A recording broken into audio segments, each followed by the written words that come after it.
kepada tahap, mungkin saya menghadapi menopause di tahap yang awal lah. Usia saya tak jadi rahsia, 52 tahun. Dah tua dah 50%. So, selepas saya dapat, saya terfikirkan yang saya ni tak ada uzur lagi. Saya terfikir untuk buat check up sekaligus untuk pastikanlah sama ada yang itu saya ni di tahap menopause atau menopause awal.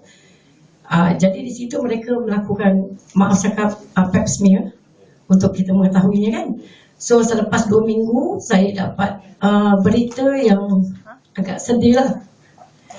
Apabila mereka kata mereka dapati ada abnormal cell melalui pap smear saya tu. So mereka refer saya kepada pakar ke rumah sakit, hospital. Apabila saya ke hospital, dan doktor membuat pengesahan seterusnya, dan saya disahkan mengidap bara rahim tahap 1. Di situ saya amat terkejut. Kenapa saya ditimpa masalah ini? Tetapi doktor memberikan saya semangat, yang mana doktor kata anda adalah beruntung sebab anda tahu di tahap awal. Kata saya, kalau saya beruntung, kenapa saya dapat sakit ni? Anda mahu ke? Kalau anda dapat tahu ketika tu tahap anda sudah tidak dapat dibantu, maksudnya dah tahap 4 mungkin. So saya pun terima seadanya. Doktor menyuruh saya buang semua rahim saya. Ketika tu anak saya nak mendirikan rumah tangga.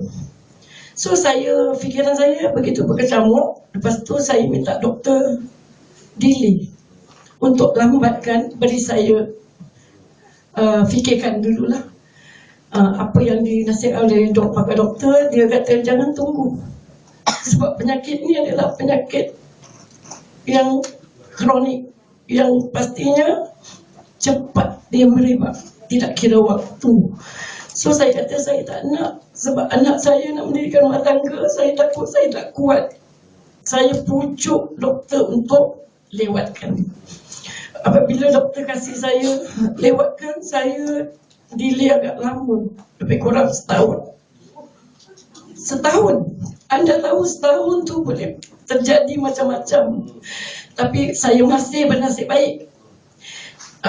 Tahap tu masih di tahap 1. Selepas anak saya selesai mendirikan rumah tangga, saya ambil keputusan, why not saya ikut cakap doktor untuk buang rahim tu. So saya ambil appointment untuk membuang, nak buat pembedahan. Ketika tu doktor pula bagi saya peluang. Dia kata, kerana anda tahap 1, anda masih boleh buat pemilihan yang mana anda tak perlu buang, anda hanya jalani radioterapi. Saya tidak melalui kemo. Saya lalui radioterapi. So saya singkatkan cerita, yang mana saya jalani radioterapi itu selama 35 hari. Tiap hari saya menghadapinya. Kalau macam mana keadaan radioterapi? Bila dapat radioterapi ni, anda kalau tengok tidak begitu merumitkan. Dia hanya setakat seperti kita buat X-ray. X-ray begitu cepat, dalam 10-15 minit. Yang saya alami itu, saya rasa rumit sikit nak sampai ke hospital tu. Selepas terapi saya merasa terlalu letih sampai macam tak boleh jalan. Itulah, sebelum saya terapi tu, doktor buat pengesahan. Maaf cakap, saya mempunyai 6 orang anak. Ketika saya melahirkan pun saya tak rasa begitu sakit. Itulah yang saya singkat balik. Saya tak mahu menghadapinya lagi lah kalau boleh. So lepas saya jalani 35 hari terapi, saya juga disuruh jalani terapi dari bawah, internal radioterapi selama 4 kali, seminggu sekali. Ketika tu saya rasa lebih teruk, yang mana saya tidak boleh terima sakitnya tu. Sampai saya rasa saya dah tak dapat meneruskan hidup. Tapi Alhamdulillah doktor, nurse-nurse yang ada di sekeliling memberi saya semangat, terutama sekali orang yang tersayang, suami saya, anak-anak saya. Jadi saya dapat kuatkan semangat saya, teruskan terapi ni sampai habis.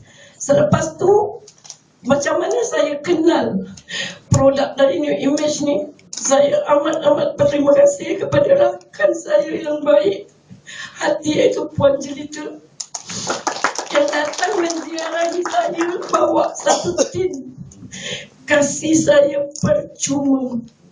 Kata-kata dari beliau, minumlah ini untuk kesihatan, terlanjur kamu tu sakit.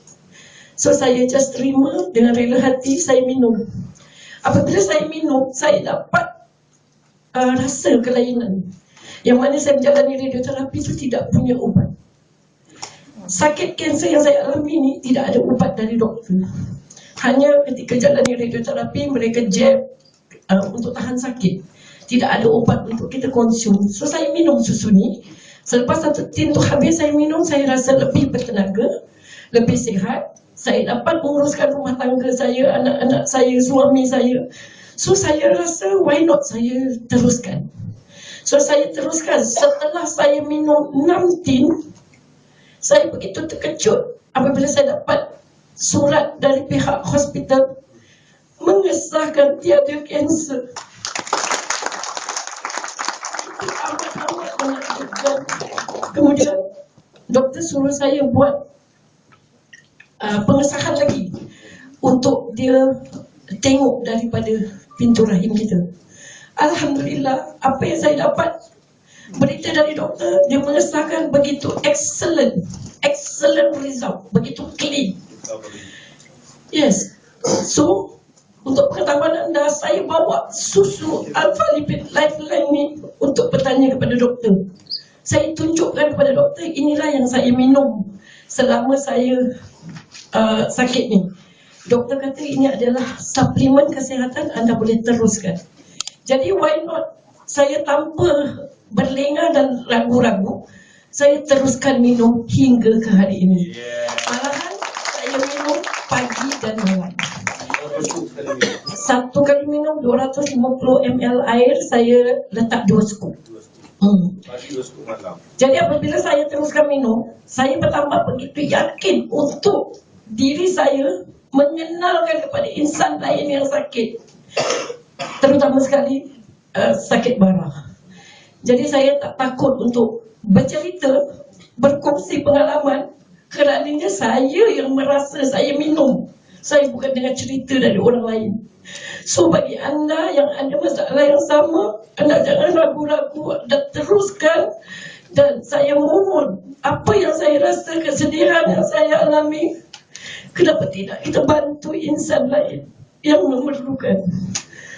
So saya teruskan dengan penjualan Alpha Lipid Lifeline. Dan sekarang ini saya rasa dah lebih sihat. Saya tak sabar nak mencuba Alpha Lipid SD2. Saya akan teruskan minum dan saya akan jadikan testimoni diri saya sendiri. Dan itu sajalah perkongsian saya dalam bisnes ni.